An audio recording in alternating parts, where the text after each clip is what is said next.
అందరికీ నమస్కారం. మోహిని ఏకాదశి వ్రత మహిమల గురించి తెలుసుకుందాం. వైశాఖ మాసంలోని శుక్లపక్షంలో వచ్చేటువంటి ఏకాదశిని మోహిని ఏకాదశి అని అంటారు. మోహిని ఏకాదశి మాహాత్మ్యాన్ని సూర్య పురాణంలో వివరించబడింది.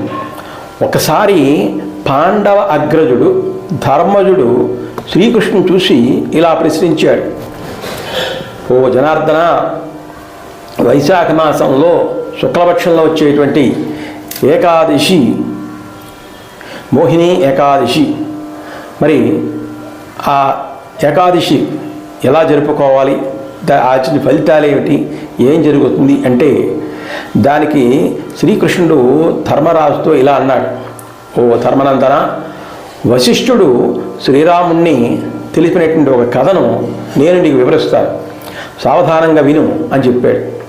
ఒకసారి శ్రీరాముడు జనకపుత్రిక అయినటువంటి సీతాదేవి వియోగంతో అత్యంత వేదనకు గురై సమస్త పాప దుఃఖ వినాశకరమైనటువంటి ఒక వ్రతాన్ని గురించి తనకు వివరించమని చెప్పి వశిష్ఠుడిని అడిగాడు.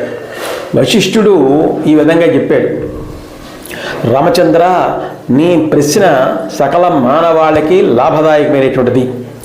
కేవలం నీ మంగళకరమైన నామం ఉచ్చరించినందుకే మానవులు పునీతులై పవిత్రులై సమస్త శుభాన్ని పొందగలుగుతారు. అయినా సాధారణంగా మానవుల లాభం కోసం నేను ఒక మహావ్రతాన్ని వివరిస్తాను. శ్రీరామ, వైశాఖ శుక్లపక్ష ఏకాదశి మోహిని ఏకాదశిగా ప్రసిద్ధి పొందింది.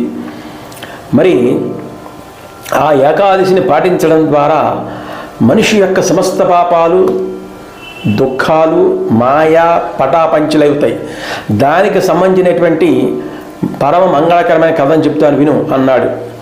పవిత్ర సరస్వతీ నదీ తీరంలో భద్రావతి అనేటువంటి సుందరమైన నగరం ఉండేది. దాన్ని ద్యుతిమానుడు అనే రాజు పరిపాలిస్తూ ఉండేవాడు. అతను చంద్రవంశానికి చెందినవాడు. సహిష్ణుత కలిగినటువంటి అతడు సత్యసంధుడే ఉండేవాడు.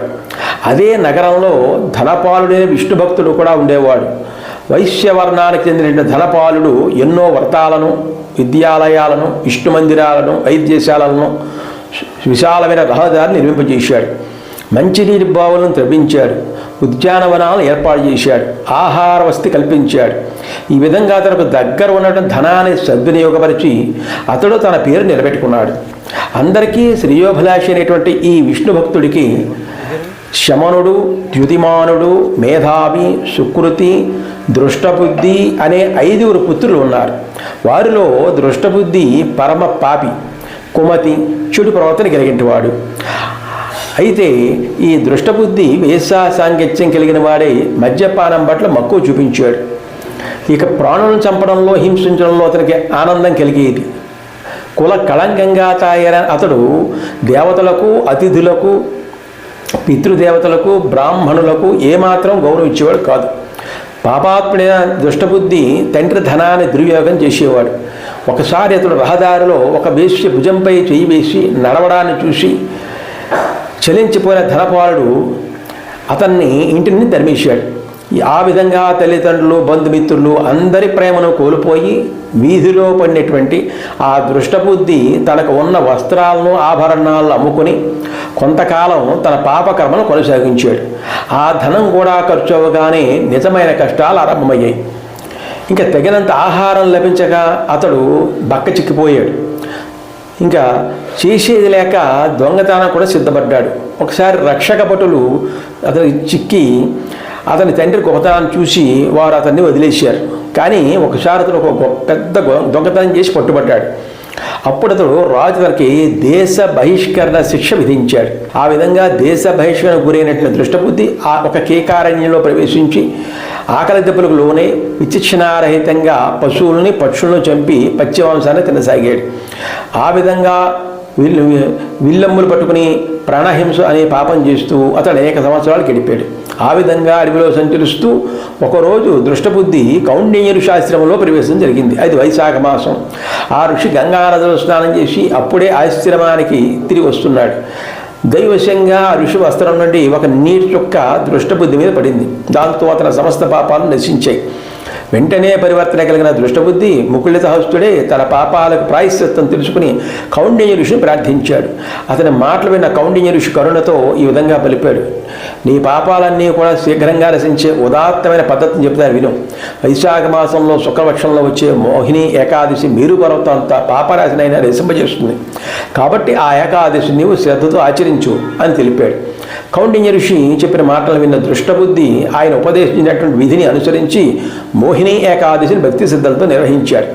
ఆ వ్రతఫలంతో అతను సమస్త పాపాలకు దూరమై తదనంతరం దివ్యదేహాన్ని పొంది గరుడ వాహనం మీద వైకుంఠానికి వెళ్ళాడు. ఈ ఏకాదశి వ్రతం ఆయన తొలగించి అజ్ఞానాంధకారాన్ని పటాపంచలు చేస్తుంది.